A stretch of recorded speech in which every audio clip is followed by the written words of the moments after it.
राजधानी पटना इन दिनों डेंगू के डंक से करा रहा है और इस वक्त हमारे साथ बात करने के लिए मौजूद हैं डॉक्टर शैलेश। डॉक्टर साहब, पटना में डेंगू का कहर जो है वो इस दिनों कहर बरपा रहा है। डेंगू, क्या लगता है कि डेंगू की रोकथाम के लिए क्या करना चाहिए? देखिए, डेंगू का तो इतना ज़्यादा कहर है कि कल ही एक मरीज में देख रहा था, उसको सर्जरी करनी थी। तो सर्जरी करने के पहले हम लोग उसको रूटीन जांच कराते हैं। तो उसका डेंगू जो ये प्लेटलेट काउंट जो हुआ सीवीसी में, तो वो मात्र 36,000 था। लेकिन प्लेटलेट का कम से कम जो 1 लाख के ऊपर रहना चाहिए और 2 लाख 3 लाख 4 लाख रहना चाहिए, लेकिन उसका 36,000 था। मैंने बोला कि तुरंत आप जाके भर्ती होइए जहाँ पर कि और प्लेटलेट चढ़ाने की व्यवस्था हो वहाँ पर। तो ये डेंगू का प्रकोप बहुत ज़्यादा है, ये मैं बताना चाह रहा हूँ कि रोज़ जो हम लोग पेशेंट देखते हैं उसमें अगर हम लोगों ने 10-15 पेशेंट देखा तो 2-3 पेशेंट डेंगू के मिल जाते हैं।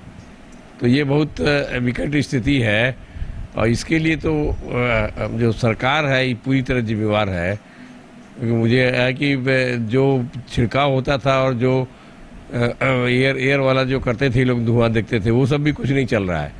तो ये सरकार की विफलता है और डेंगू का इतना हो रहा है और डेंगू इतना विकट हो जाता है, कोई पेशेंट की जान चली जाती है। डॉक्टर साहब, डेंगू जो फैल रहा है राजधानी में, इसके पीछे की वजह क्या है? डेंगू आखिर क्यों फैलता है और लोगों को किस तरीके से उससे बचाव करना चाहिए?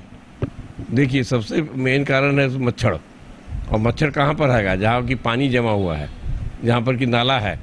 अब आप जो है सामने देखिए, मेरे सामने नाला मेरा जो है गेट के सामने टूट गया है और कोई सरकार की कार्रवाई नहीं है। इन लोग को कोई ऑर्गेनाइज नहीं है। हर एक मोहल्ला वाइज इन लोग को एक हेल्पलाइन नंबर देना चाहिए जहाँ की हम लोग खबर करें, वो आके पानी की निकासी करें। और जमा पानी जब भी रहेगा तो ये डेंगू फैलेगा। और घर में भी हम लोग सावधानी बरतते हैं कि कहीं पर भी पौधा लगाया है तो वहाँ पानी जमा नहीं रहे, कोई बर्तन में पानी जमा नहीं रहे, क्योंकि ये डेंगू दिन में बहुत ज़्यादा तंग करता है। अभी हमारी नतनी लोग आई थी विदेश से, ऑस्ट्रेलिया से, लोग परेशान हो गए मच्छर से काटने से।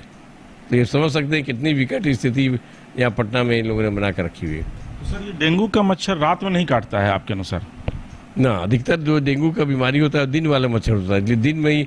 और दिन में हम लोग रहते हैं तो दिन में हम लोग कुछ मोजा वोजा पहन के नहीं रहते हैं घर में भी, तो इसलिए वो ज़्यादा खतरनाक हो जाता है डेंगू का मच्छर को काटने। दिन में ज़्यादा इफेक्टिव हो जाता है काटना। डेंगू जब काटता है मच्छर, तो क्या ऐसा सिम्टम शरीर में बनता है कि लोगों को पता चल जाए कि भाई डेंगू के वो शिकार हो गए हैं?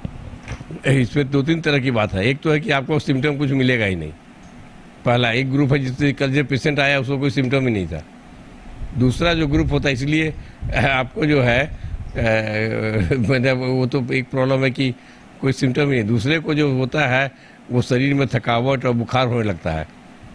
और तीसरा ग्रुप जो है बहुत ज़्यादा खतरनाक जो हो जाता है, एक्यूट फीवर हो जाता है। फीवर बहुत ज़्यादा बढ़ जाता है और देह हाथ में दर्द हो जाता है, कमजोरी हो जाती है, जिसके चलते उसको इमीडिएट हॉस्पिटलाइजेशन और प्लेटलेट और उसको प्लेटलेट की कमी के कारण हाथ पैर में सब जगह चकता निकल जाता है, जिसको कि ब्लड समझिए कि वहाँ लीक कर रहा है।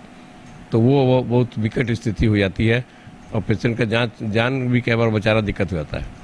डॉक्टर साहब, एक सवाल और बहुत ही महत्वपूर्ण है कि मंकी पॉक्स को लेकर के आज स्थानीय प्रशासन, पटना प्रशासन ने अलर्ट जारी किया है। एयरपोर्ट पर विधि व्यवस्था करवाई गई है। तो ये मंकी पॉक्स क्या है?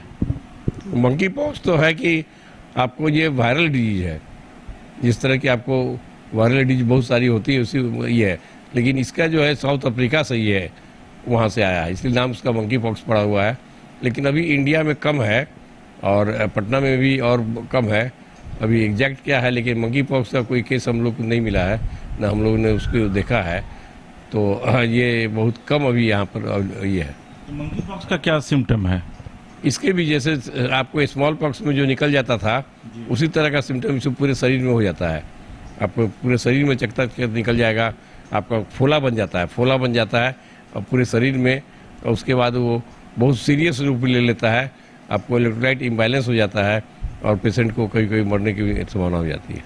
तो ये डॉक्टर शैलेश हैं और डॉक्टर शैलेश की अगर माने तो पटना में डेंगू जो है वो कहर बरपा रहा है और मंकी पॉक्स के भी 1-2 मरीज यहाँ सामने आए हैं। लिहाजा आप अगर खुद को स्वस्थ रखना चाहते हैं तो सबसे पहले आप सचेत रहें। पटना से अपने सहयोगी राजेश के साथ एसके राजीव, न्यूज़ 22 स्कोप।